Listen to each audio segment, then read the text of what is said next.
Hello everyone, thumbnail দেখে তো বুঝতেই পারছেন কি রেসিপি দেখাতে চলেছি, যেটার অরিজিন অন্য হলেও বাঙালির অতি প্রিয় একটি খাবার। তো আমি একেবারে ঘরোয়া স্টাইলে অ্যান্ড কিছু ইনগ্রেডিয়েন্টস ছাড়াই বিরিয়ানি বানিয়ে থাকি, আর সেটাই আজ আপনাদের সাথে শেয়ার করব।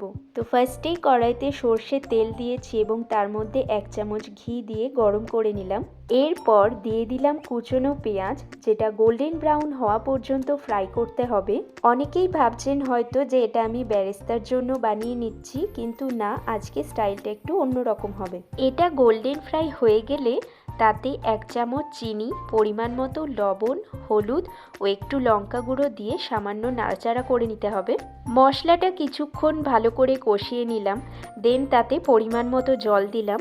দোকানের মতো টেস্ট আনার জন্য আমি একটা জিনিস পুট করেছি, সেটা হলো আদা রসুন বাটার রস। আপনারা চাইলে পেস্টটাও দিতে পারেন, কিন্তু সেটা ছেঁকে নিয়ে রসটা দিলেই বেশি ভালো হয়। তারপরে ঝোলের মধ্যে দিয়ে দিলাম ডুমো করে কেটে রাখা কয়েকটা আলুর পিস, দেন সবটা ফুটতে দিলাম যতক্ষণ না আলুগুলো সেদ্ধ হয়ে যাচ্ছে।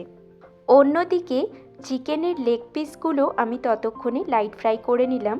বিরিয়ানির জন্য চিকেনের লেগ পিসটাই প্রেফার করা হয় এবং সেটা সার্ভ করতেও বেশি সুন্দর লাগে। আপনারা চাইলে চিকেনের পিসগুলো ডাইরেক্ট মশলার মধ্যে কষিয়ে নিতে পারেন, কিন্তু আমি ফ্রাই করাটা প্রেফার করি। ভাজা হয়ে গেলে সাইডে তুলে রাখলাম, আর ততক্ষণে আলুগুলো প্রায় সেদ্ধ হয়ে গেছে। এরপরে আলুগুলো তুলে নিয়ে তাতে দিয়ে দিলাম ভেজে রাখা চিকেনের পিসগুলো, আর সেটাও আমি কিছুক্ষণের জন্য ফুটতে দিলাম।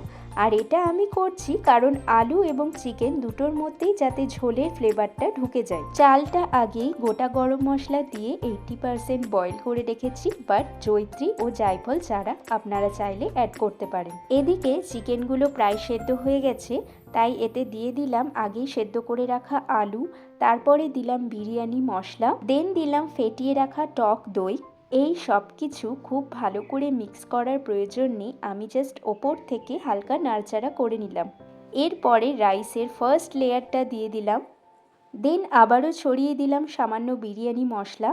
আমার কাছে কেশর অ্যাভেলেবেল ছিল না, তাই আমি গরম দুধের মধ্যে সামান্য হলুদ মিক্স করে রেখেছিলাম আর সেটাই ছড়িয়ে দিলাম। এটা না দিলেও চলবে, কিন্তু গার্নিশ করার টাইমে সাদা ও হলুদ রাইসের কম্বিনেশনটা খুব সুন্দর লাগে। দেন আলুগুলো দিয়ে দিলাম ও সামান্য কয়েকটা ধনেপাতা ছড়িয়ে দিলাম।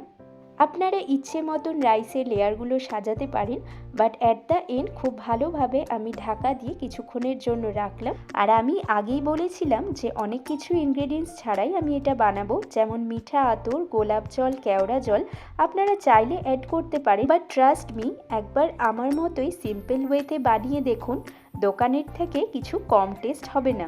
আর লুকটা কেমন লাগছে একবার বলুন, এরকমভাবেই তো দোকানে সার্ভ করা হয়, কি তাই তো?